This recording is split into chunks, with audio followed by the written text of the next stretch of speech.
My next point would be to calm down and to get out of your own head. So let's change it up a bit and say you do have ideas. You already know what you want to do, but you prevent yourself from doing it because you don't feel like you're good enough or you're at the skill level where you want to be to create this work. Don't fall into that trap. It's always better to just do something, to just at least try to get started on something, bring it to life, because you can always correct yourself. You can always look up how to do something better. But I will warn you, don't correct it too much. I've seen too many times where someone have something that looks great, but since it's not what's in their head, they keep picking with it, keep messing with it, and they ruin the picture. You don't want to do that, because I'm gonna let you in a little tip. No matter who you are, no matter how good you are, 9 times out of 10, what's in your head isn't gonna be what you bring to life. Nothing is perfect. You can ask some of the best artists, some of the best filmmakers, some of the best performers, so even just your favorite. Ask them of their product, of their artwork, of their creations, to name flaws in what they did, and they can give you like 20 different things that they hate or that they noticed they messed up on that you never noticed. And that's the key. What you're fearing, most people probably aren't going to notice. And don't let perfection interfere with perfectly fine. You're good at what you do. Trust your skill and know that you always have the opportunity to improve. But what's most important is to create. That's how you improve, by constantly doing something over and over again, noticing where you mess up.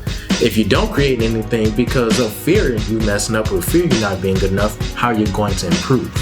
And speaking of improving, also don't fall into the trap of constantly wanting to one up yourself. Now, I'm guilty of that to an extent. It's a good mentality to have because you always want to outdo yourself. You always want to be better, and that drive leads to you being better, more often than not.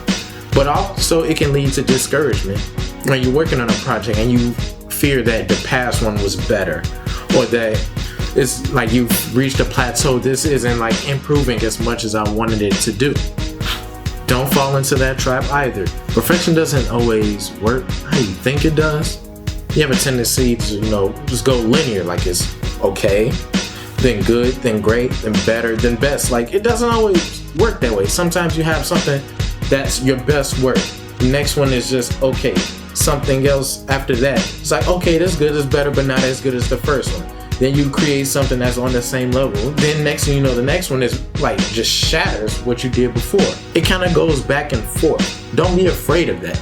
Just like I said, just constantly create. Not everything has to be some huge monumental improvement or some huge project. You're going to improve naturally. You just have to trust yourself. Also, for the people who have those ideas and stop themselves because they don't feel like they have the materials, again, just do what you can. Use materials that you have at your disposal. Use the resources that you have. It's always good to be resourceful. So let's say, go back in the vein of photography. When I stopped photography in school, it was 2016. I went 3 years of longing, I want to do it, but my camera's not good enough. My lens not good enough. I want to be able to record and all of that. And I wasted 3 years. The entire time I could have been just doing what I can, just getting something to create, and who knows what my skill level will be now. So let's keep this theme of photography going, and let's say you're at home right now. You want to take pictures, or you want to film, or you want to act, or you want to create skits with different people. This right here is all the technology you need. Your phone.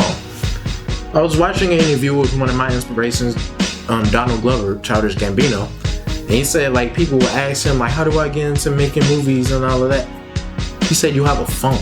He wishes he had a phone when he was younger and was trying to create things. You don't always need the best equipment to do what you do.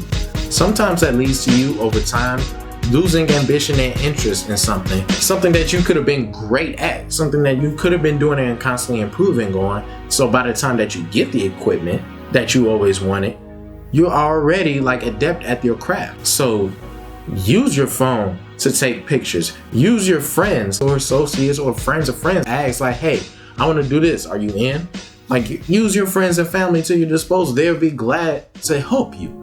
If you want to create a project with acting, find friends with interest as you who also want to, hey, yeah, that'll be fun. let's do this, let's do that. And you can create there. So by the time like you get older, you'll be at an advanced stage, you'll be ahead of everyone else because you've already been doing this as you were young. When you get to that stage where you got the equipment or equipment is provided for you, like let's say college or high school, you already know what you're doing. All you need to do is figure out the technology, which should be quick